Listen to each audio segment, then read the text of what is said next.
Pledge of Allegiance, and Mr. Timniak, if you would lead us in the pledge. I pledge allegiance to the flag of the United States of America, and to the republic for which it stands, one nation, under God, indivisible. Thank you. This is the voting session of the Board of Selectmen. We've got three motions before us. Let me just go through, and I'm going to read, with the board's permission, I'm going to read each one of these and then ask for a motion to put all three of them before us. Item number 3, to consider and act upon the proposed revenues and expenditures in the amount of $5,764,728 for the Water Pollution Control Authority for the fiscal year July 1, 2019 through June 30th, 2020, as recommended by the First Selectman. Item number 4, to consider and act upon the proposed revenues and expenditures in the amount of $173,668 for the Fairfield Regional Fire Training School for the fiscal year July 1, 2019 through June 30th, 2020, as recommended by the First Selectman.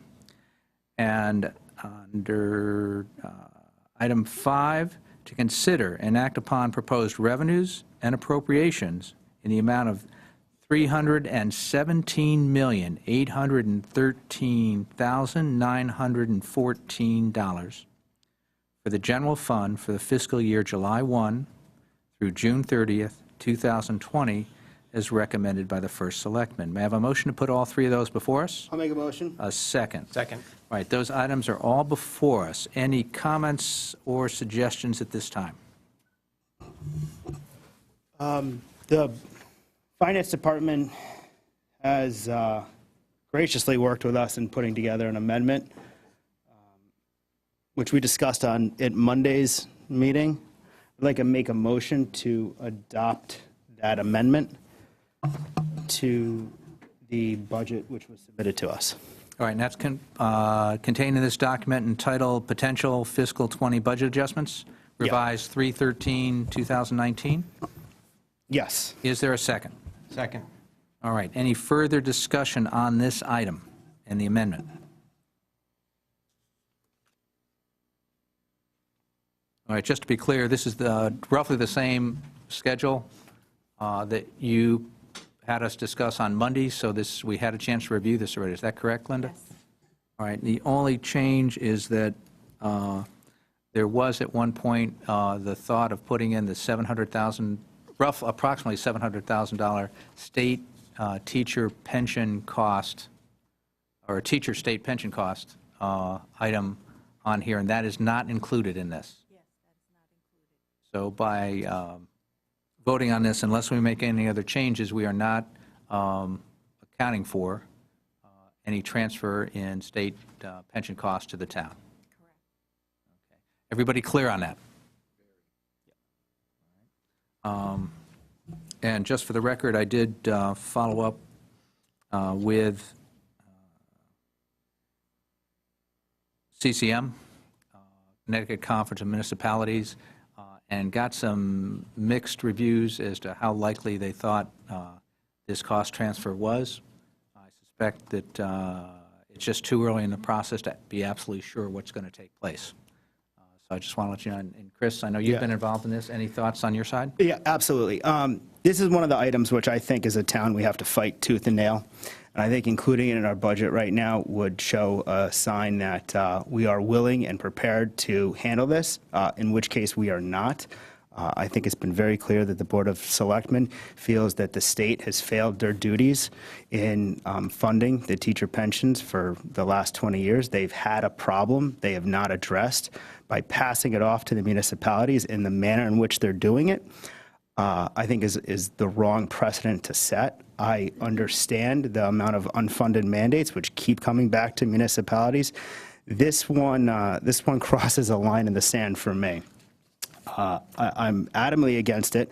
I am confident that you're going to have lawsuits all across the state. We look at it from the standpoint of Fairfield, Connecticut, but this is a complex issue. When you start looking at the regional school districts and those budgets which have already been passed for regional school districts and then resubmitting to individual towns a percentage to that, I think it's way more complicated than what has been proposed by just arbitrarily picking a number. I think this is going to be a long, drawn-out battle, and I want the town of Fairfield to fight it at every step of the way.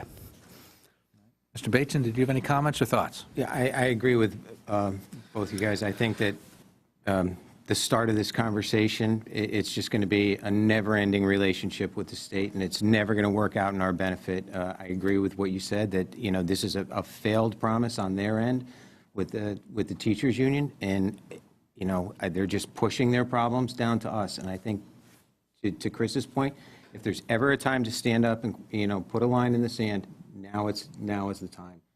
And whatever resources you need from this board to allow you to pursue that, you just ask and you'll have it. Great. Well, thank you. And I think I made my comments pretty clear on Monday. I'm not going to take time to repeat those, but I concur with my proponents here. Given this is the amendment that was talking about what's not in the amendment, we voted on any further discussion on the amendment and the amendment only? All in favor, say aye. Aye. Aye. So the budget stands before us as amended. And Linda, I trust you have, can you tell us, with that amendment, what has changed in these three resolutions, please?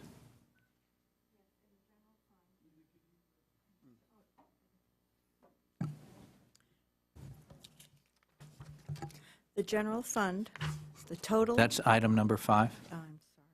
That's item number 5. I started with the largest one.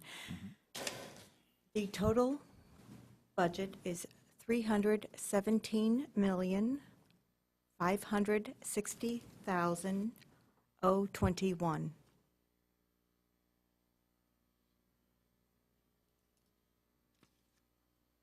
Wow.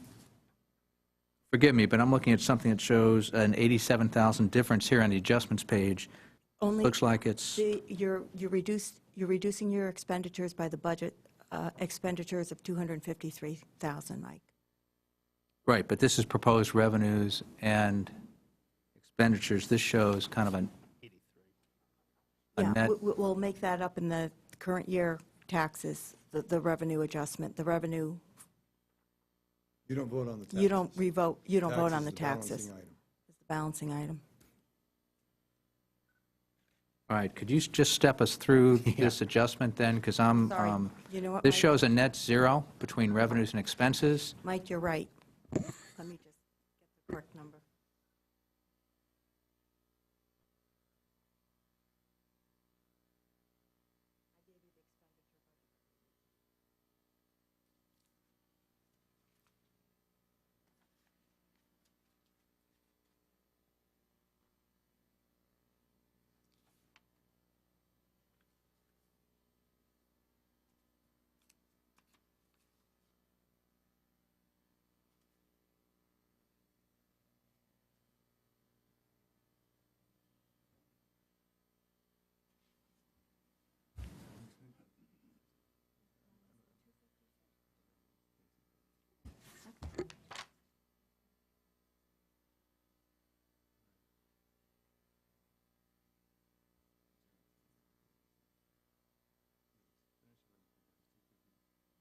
I mean, what you just voted on, and I don't have a lot of papers with me, I thought this was clear.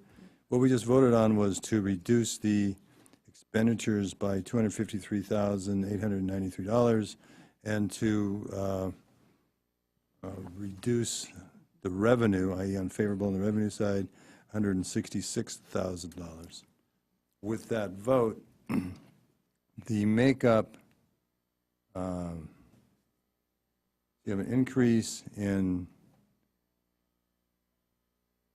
you have a net increase in expenditures, net decrease in revenue for a favorable adjustment to the budget of $87,000. Then the taxes would be reduced by that equivalent $87,000.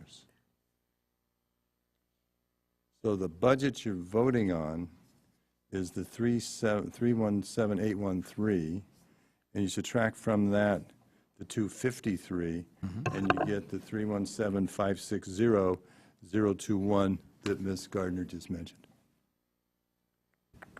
Okay.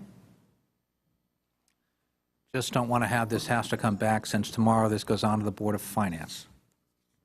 I'm not clear either, Mike. And then with respect to item number 4 on your agenda, there was no changes to the excuse me, the fire training school. In respect to item 3 on your budget, there is a net 11,990 budget adjustment. So the new number there is 5,752,738. If you would just take that a little slower one more time, please. Sorry. 5 million? 5,752,738. Okay.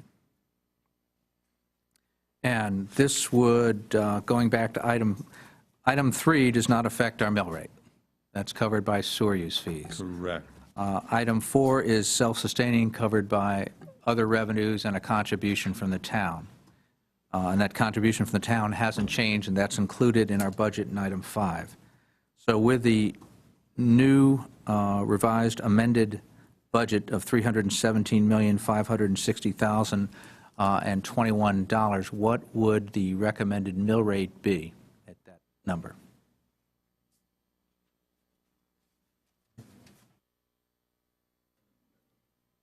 Yeah, it's going to stay the same. So that's 26.95? Yeah, because of the, because the mill rate goes out to the 10,000s, and $87,000 doesn't impact it. And $87,000 on a $317 million budget is a non-significant change. Correct. The median assessment tax rate change is $206 per year.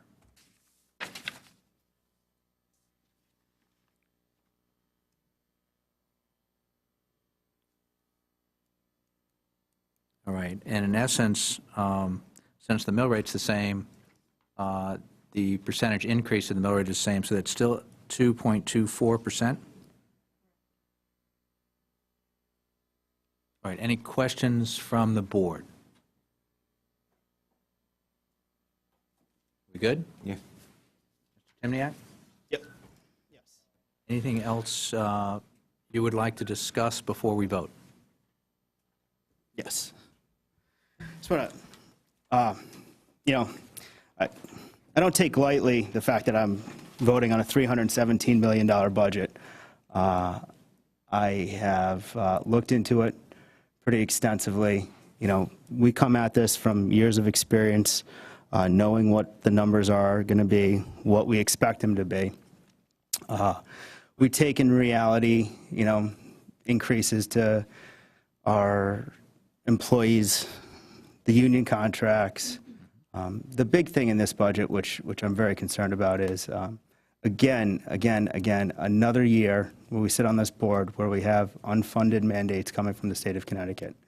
We have unfulfilled promises which put holes in our budget, which reduce what we were planning on doing in years past. Time and time again, I'd like to have, a do no harm from the state of Connecticut. A reliable number coming to us. I'd love to know that it really is reliable on the biennium side when they pass their budget so that we can do a better job planning for our future. One of my major concerns right now in this budget we're going to pass today is the Board of Education seriously needs to look at the rising increase to the percentage every year. It is over 50% of our budget. And, the projections have it going up to, another 4% next year. It's on an unsustainable path right now, considering that fact that we have declining enrollment. I know we asked for the projections. We did get the projections coming in. Right now we have less students than we did the previous year, and the price keeps going up. And I understand the contracts increase the Board of Ed. That's something we gotta focus on in the off season. I don't think right now is the time to focus on that. Another issue I'd like to point out is the new timeline the Board of Selectmen had in analyzing the budget. You know, in years past, we get the budget, we probably have 4 or 5 weeks to really put our teeth into the budget. We have the hearings joint with the Board of Finance. We have the ability to follow up with department heads, find out if there were any sort of management decisions which were made throughout the course of the year, which led to a significant decrease and increase, different management proposals. When we get the budget, we essentially have 12 days with the book to hold our public hearings, to do our follow-up, to do our due diligence on what's presented to the board. I think it sort of hamstrings us. It ties our hands, it really does, on the amount of interaction the Board of Selectmen can have. During our budget hearing process, I think we uncovered something which I think the Board of Selectmen should have been more involved in going back to October. I don't think it's anything the town did wrong, but I mean, the recycling issue we have impacts every town in the state of Connecticut, and I think we could have been on top of a mountain screaming much sooner than we were, and we essentially had, since we discussed it, we've had, I don't know, what do we have, like a week and a half to absorb the reality that recycling at home costs us more than putting our garbage in and having it burned. We don't have a solution from the state of Connecticut. We just have a new bill. We have the reality that, you know, at home tonight, you're probably putting in your recycling bin items which we can't recycle. There's no market for it. Nobody's taking them. They don't want us to take them, but it's law. It's law that we have to collect this stuff. So again, that's an area which I would love to get more involved in as a board, and shaping the direction of what Fairfield does, what the state of Connecticut does. So I look at a 2.24% increase from my standpoint as something I would have liked to examine a little bit more. I look at some long-term issues. I expressed the Board of Education increase. That's not trending in a good direction. Do I think it's fair to sit here and turn around and make a reduction to the Board of Education without anything really solid to back it up today? I think that needs more time. But I think what we've discussed from the state of Connecticut and how they've reduced our ECS funding, how they've told us that we need to incorporate the teachers' pension fund, I think those are more long-term costs the town has to be aware of. And I think that we need participation from a side of town which the Board of Education side, which controls over 50% of the budget. So I'd like more cooperation on that with a real defined effort moving forward to have that percent increase coming down. Other than that, I think on the town side, it's a relatively solid budget. I am disappointed again that the town side has to pick up the slack and cover for a Board of Ed side, which has increased at twice the pace of the town side. So with that, I'm prepared to vote for the budget with those comments. All right. Mr. Bateson, do you have Yeah. any comments to add? Yeah, just quickly. I mean, I agree with everything that Chris said. You know, with the budget this large, it's so many thoughts are going through my head at this point, just sitting at this table, everything you have to process, the limited time frame that we've had. I got to tell you, I mean, with the forces that are at play in the budget and in the economy, I think that what's before us is the best we can do in this scenario. I am a little disappointed to see the growth on the town side. I think that the 3.5 is a little high in the expenditure. The Board of Education definitely, even with your reduction, Mike, is still, I think, 4.5. I think that's an unsustainable approach. I think that, we've benefited from a couple of things that we've used. We used the reserve. We used a couple of reserve accounts to get us where we had a beneficial grand list. And, we have the tax lien sale. I mean, those are three things that going into next year, I just don't think they're going to be there. So I've got that. I've got a new governor who, quite frankly, in listening to you gentlemen who work with him all the time, we just don't know where he's going to be on anything. We don't know where the state legislature is going to be. There's still these unknowns. I agree with the approach that we turn down the teacher's pension and put that back down on the state. But where's that retribution going to come back? Is it going to be reduced DCS funding? There's so many variables that we just don't know about. on that end. Going forward, what I do see next year is if I remove these beneficial factors that are in the budget, we could potentially be looking at a 5 to 6% increase next year. What are we going to do as a board then? If the Board of Ed hands us that, and what do we do? I mean, that's millions of dollars that are going to be taken off at the executive level, and it's going to be very tough. We need to start planning for these and restructuring the way we deliver these services, or the Board of Ed has to. It's not going to be pretty next year. This year, I think we've done all right. I think we can get by with what we have before us. I'm supportive of it, but going forward to what Tom Flynn, the chairman of the Board of Finance, said last year, we need change. We need it. Going forward, it's not going to be easy. That's all I got. All right, thank you. And I think I agree with many of the points that were made here. I would just to kind of point out, in terms of the recycling, a lot of that was late-breaking news. Some of that came in within the last few weeks after the budget had gone to press. And Steve, Chris, I think that Stratford is part of our collective that does this. So I think there's some folks in Stratford that have been following the recycling challenges all along, but we have been negotiating for 6 months on a contract to get us the best price possible, dealing with the changes in China. So I think we all had a long view on taking place. The problem is it was changing literally week to week. So grabbing that and coming up with a final number has certainly been a challenge on this side. I think that this entire budget process has been one of trying to manage what's an appropriate increase in the mill rate or taxes for our residents. How do we provide as much Board of Ed funding as we can from the request that was done? And how do we restore a number of the town's services that we had reduced in the past? And Mr. Bateson, as you pointed out, 3.5% is far and above what we've been averaging. That isn't what I'm going to call organic growth in the budget. That's restoration of paving and capital projects and the library and certain other components in that. So it's not natural growth, but it is definitely restoration of those services. And on the teacher pension side, I think we're all unanimous in our agreement that that's something that would hurt the town of Fairfield. It certainly would put a lot of pressure on our educational priorities when we talk about the growth in the ed budget. And I think that's just not the right approach for the state to take throughout. And if this does, in anything close to the current proposal come to fruition, that will be the fastest growing line item in our budget going forward.